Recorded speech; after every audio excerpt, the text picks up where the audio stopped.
بسم اللہ الرحمن الرحیم۔ السلام علیکم۔ اردن اور اسرائیل کے درمیان ہزاروں سال قبل ایک ایسی بستی تھی جسے سدوم کہا جاتا تھا۔ یہ 5 بڑے بڑے شہروں پر مشتمل ایک وادی تھی۔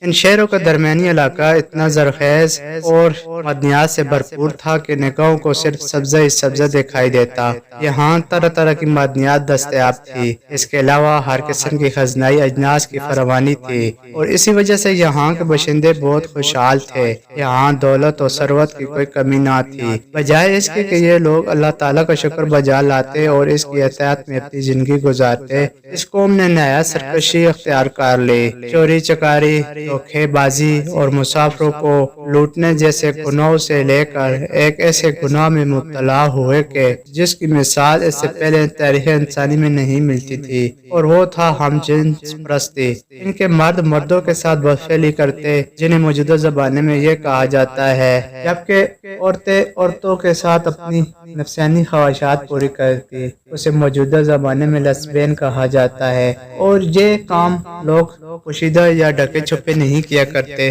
بلکہ سرعام مجلسوں اور محفلوں میں منہ کالا کرنا اپنی شان سمجھتے۔ اس آبادی کی خوشحالی دیکھ کر لوگ تجارت وغیرہ کی غرض سے یہاں آیا کرتے اور یہ لوگ انہیں دھوکے بازی سے لوٹ لیتے۔ اگر وہ خوبصورت اور کم سن ہوتا تو اس سے بدفعلی کا بھی ارتکاب کرتے۔ یہ کون تھی؟ حضرت لوط علیہ السلام کی قوم، جسے قوم سدوم کے نام سے بھی یاد کیا جاتا ہے۔ اس قوم کے گناہ اتنے بڑے کہ اللہ تعالیٰ نے اس بستی کا نام و نشان تک اس دنیا سے مٹا دیا۔ اس سرسبز اور شاداب وادی کی جگہ آج ایک نمکین پانی کی بدبودار جھیل موجود ہے، جسے دنیا بحر مردار یعنی ڈیڈ سی کے نام سے جانتی ہے۔ اس پانی میں اور اس کے ارد گرد بنجر زمین پر اب زندگی کا کوئی عنصر موجود نہیں۔ حضرت لوط علیہ السلام حضرت ابراہیم علیہ السلام کے بھتیجے تھے اور آپ علیہ السلام بھی احراب کے قدیم شہر حر میں پیدا ہوئے۔ اس کے علاوہ آپ علیہ السلام حضرت ابراہیم علیہ السلام کی بیوی حضرت سارہ علیہ السلام کے بھائی بھی تھے اور حضرت ابراہیم علیہ السلام پر ایمان لانے والے پہلے 2 لوگوں میں شامل تھے۔ جب حضرت ابراہیم علیہ السلام اپنی بیوی حضرت سارہ کے ہمراہ مصر پہنچے تب حضرت لوط علیہ السلام بھی آپ کے ساتھ ہی تھے۔ مصر کے فرعون نے آپ دونوں کو بے تحاشا تحفوں اور مویشیوں کے ریوڑ سے نوازا۔ آپ دونوں حضرات اپنے اپنے ریوڑ کے ہمراہ مصر سے نکلے۔ سفر کے دوران آپ علیہ السلام کے چراہوں کے بیچ لڑائی جھگڑے ہونے لگے، چنانچہ حضرت ابراہیم علیہ السلام اور حضرت لوط علیہ السلام بخوشی اور رضا مندی سے الگ الگ سمتوں میں روانہ ہوئے۔ حضرت ابراہیم علیہ السلام نے فلسطین کی راہ لی تو حضرت لوط علیہ السلام اپنے وقتوں کی خوشحال ترین بستی سدوم روانہ ہوئے۔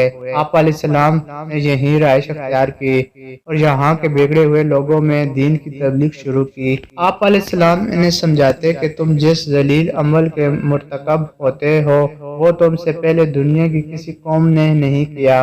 اب بھی وقت ہے کہ خدا کے بتائے ہوئے احکامات پر عمل کرو، ورنہ اللہ کے بھیجے ہوئے عذاب کا نشانہ بنو گے۔ لیکن یہ لوگ اپنی مستی میں اس قدر مشغول ہو گئے تھے کہ حق اور صداقت پر مبنی باتیں بھی ان سے برداشت نہ ہوتی۔ ان کی محفلوں اور تنہائیوں کا محور صرف ایک ہی عمل تھا اور وہ تھی فحش حرکات اور فحش گوئی، وہ بھی اپنے ہم جنسوں کے ساتھ۔ جب یہاں کے مردوں نے عورتوں سے تسکین حاصل کرنا چھوڑ دیا تو جواباً یہاں کی عورتیں بھی اپنی نفسانی خواہشات عورتوں ہی کے ذریعے پوری کرنے لگی۔ حضرت لوط علیہ السلام کی تبلیغ کے جواب میں یہ ڈاٹی سے کہا کرتے کہ ہاں ہم برے لوگ ہیں اور بدفعلی کرتے ہیں، لیکن تم تو پاک ہو، تمہارا اس بستی میں کیا کام؟ اور اگر تو سچا ہے تو وہ عذاب لا کر دکھا جس سے تو دن رات ہمیں ڈرایا کرتا ہے۔ حضرت لوط علیہ السلام کی بیوی بعض مورخین اس کا نام ویلا بتاتے ہیں۔ یہ بظاہر تو لوط علیہ السلام کی بیوی تھی، لیکن اندرونی طور پر اسی قوم سدوم کی ہم خیال تھی۔ اس سے بڑی بدنصیبی کیا ہوگی کہ اللہ پاک کے ایک جلیل القدر پیغمبر کے ساتھ سالوں زندگی بسر کرنے کے باوجود اس عورت کو ایمان کی دولت نصیب نہ ہوئی، جب اس قوم کے گناہ اپنے عروج کو پہنچ چکے اور بہتری کی کوئی صورت نظر نہ آتی تھی، تب اللہ تعالیٰ نے چند فرشتے ان پر عذاب کی غرض سے بھیجے، جو پہلے حضرت ابراہیم علیہ السلام کے پاس پہنچے۔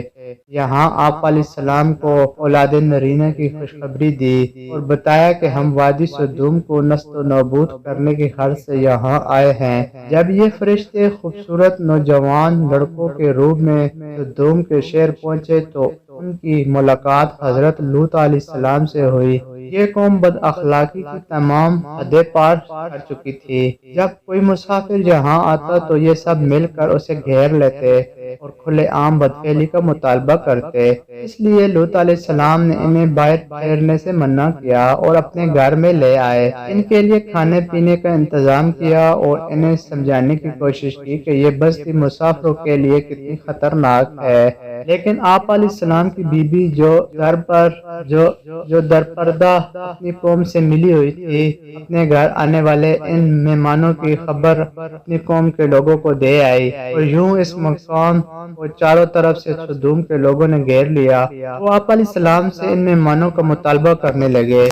یہ دیکھ کر آپ علیہ السلام بہت پریشان اور رنجیدہ ہوئے۔ اس پریشانی سے نکلنے کی کوئی صورت نظر نہ آتی تھی۔ اب ان فرشتوں نے آپ علیہ السلام پر اپنی حقیقت واضح کر دی کہ ہم اللہ تعالیٰ کے بھیجے ہوئے فرشتے ہیں اور اس قوم کو اللہ کے حکم سے نیست و نابود کرنے آئے ہیں۔ آپ اپنے اہل و عیال کے ہمراہ اس بستی سے نکل جائیں، صبح تک یہ بستی فنا ہو جائے گی۔ حضرت جبرائیل علیہ السلام نے وہاں موجود کافروں کو اندھا کر دیا اور حضرت لوط علیہ السلام اپنے اہل و عیال کے ہمراہ یہاں سے روانہ ہوئے۔ پھر جبرائیل علیہ السلام نے اس بستی کو زمین سے اکھاڑ کر دوبارہ زمین پر پٹخ دیا اور ان پر پتھروں کی بارش کی۔ حضرت لوط علیہ السلام اس بستی کی حدود سے نکل چکے تھے، مگر آپ کی بیوی جو دراصل ان کافروں کے ساتھ تھی، مڑ مڑ کر اپنی قوم کا یہ حال دیکھتی اور کہتی، ہائے میری قوم، ہائے میری قوم۔ چنانچہ وہ بھی ان کیمیائی کنکروں کی بارش کا شکار ہوئی اور اللہ پاک نے اس عورت کو آنے والی نسلوں کے لیے نشان عبرت بنا دیا۔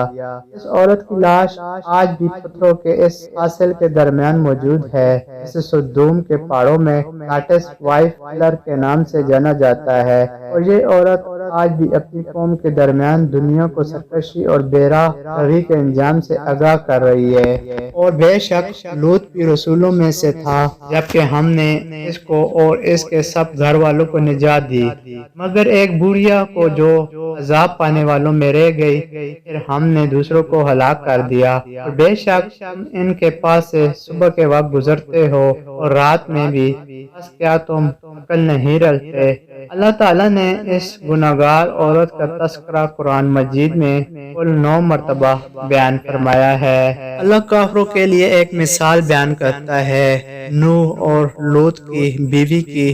وہ ہمارے 2 نیک بندوں کے نکاح میں تھی، پھر ان دونوں نے ان کی خیانت کی، سو وہ اللہ کے غضب سے بچانے میں ان کے کچھ بھی کام نہ آئے، اور کہا جائے گا کہ دونوں دوزخ میں داخل ہونے والوں کے ساتھ داخل ہو جاؤ۔